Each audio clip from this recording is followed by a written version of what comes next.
उसका मोशन हम ऑब्जर्व कर रहे हैं with respect to other person. For example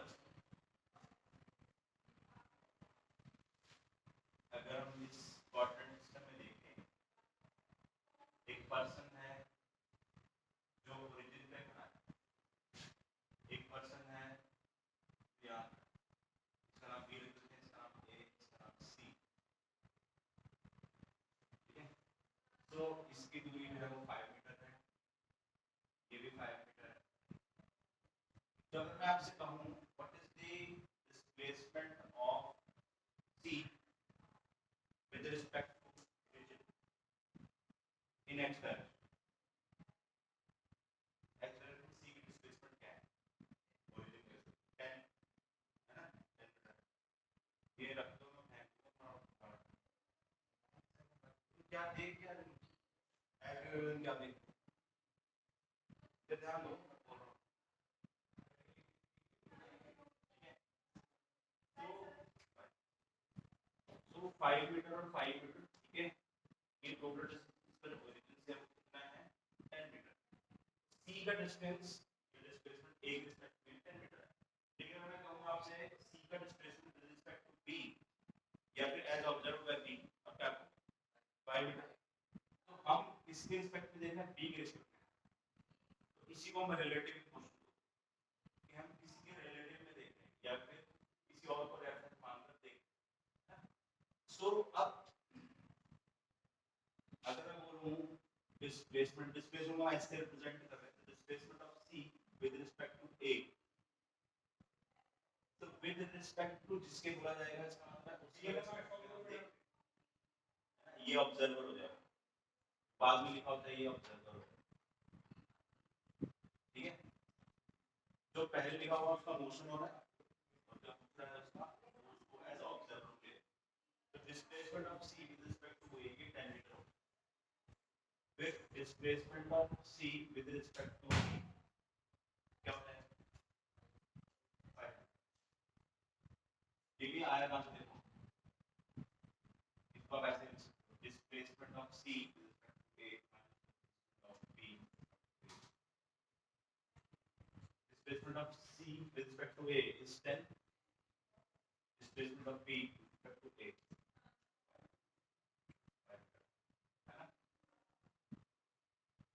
और ये जो 10 मीटर मतलब ये वाला मेरी है इसका वैसे displacement of C with respect to origin या फिर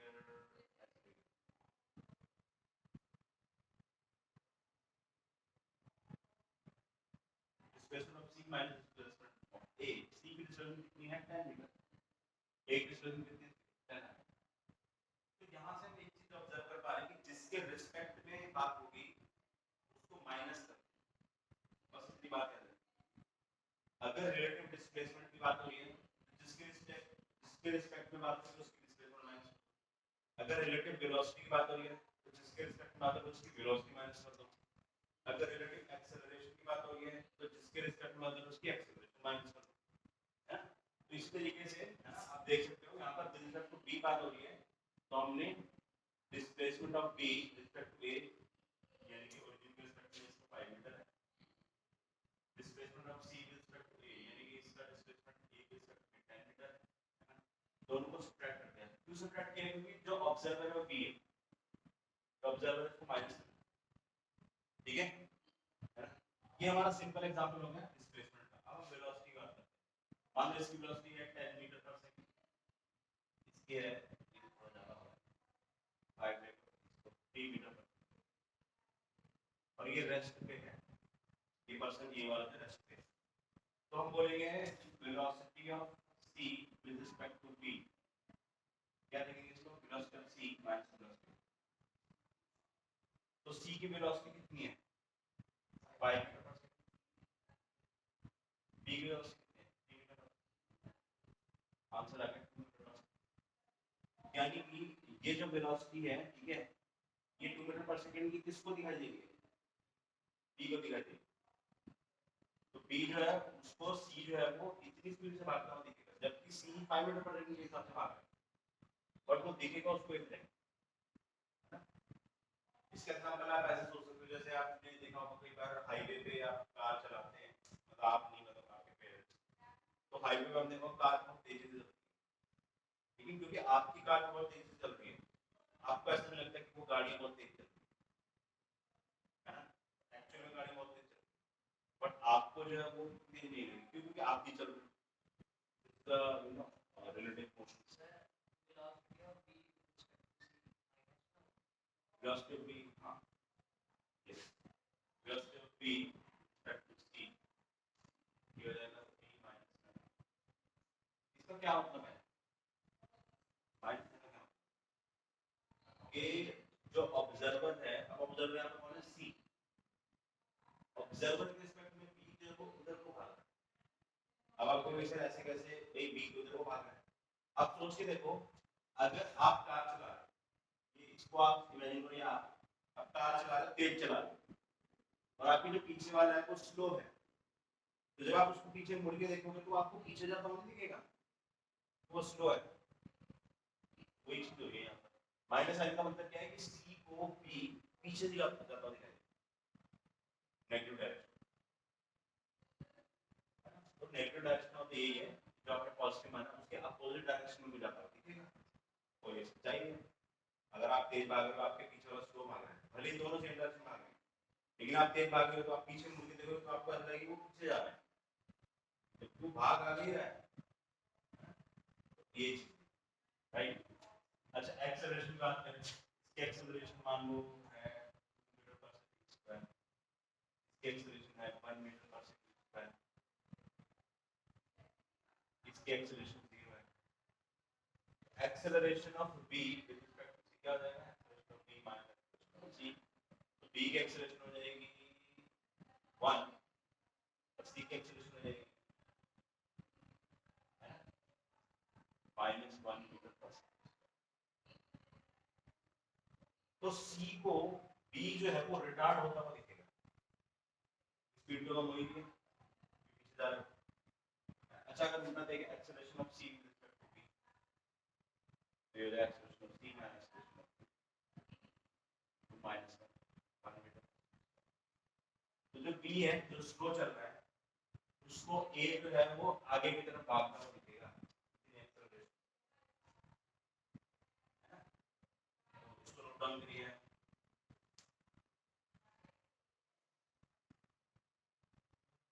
नेक्स्ट इज, अभी जो रिलेटिव मोशन है, ये भी हम जो पढ़ रहे थे रिलेटिव मोशन 1D है ना, रिलेटिव मोशन 1D पढ़ रहे थे, या लिख लीजिएगा।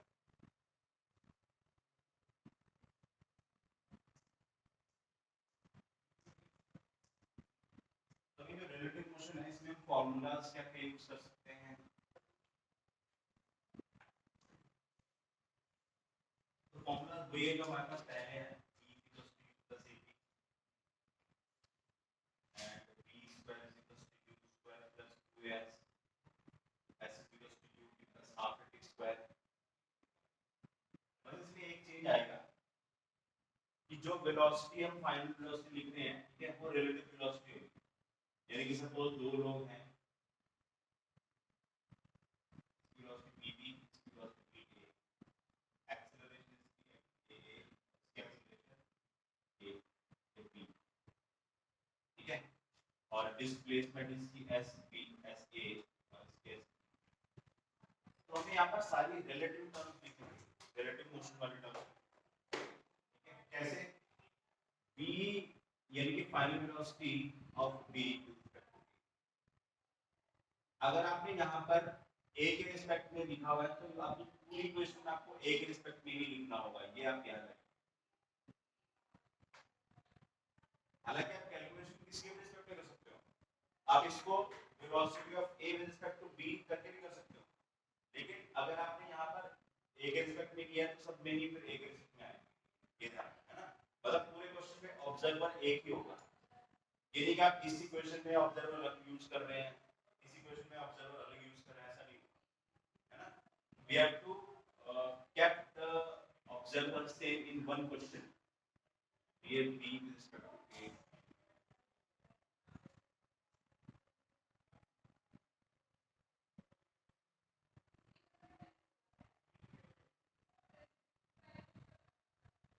सारे जो टर्म्स है उसमें हमने b with respect to a लिखा है ना। बस एक चीज ध्यान रखिएगा, तो टाइम है, time is not relative, time is not relative है ना, इसलिए हमने टाइम को नहीं छेड़ा। बाकी सभी जो टर्म्स हैं वो रिलेटिव वाले टर्म्स हैं। इसमें एक और फॉर्मूला होता है एस एन एन वाला, ये u plus a by 2 2n minus 1 ये होता है ना। तो यहाँ पर भी b with respect to a, यहाँ पर भी b with respect to a, यहाँ पर भी नोट डाउन कर लीजिए।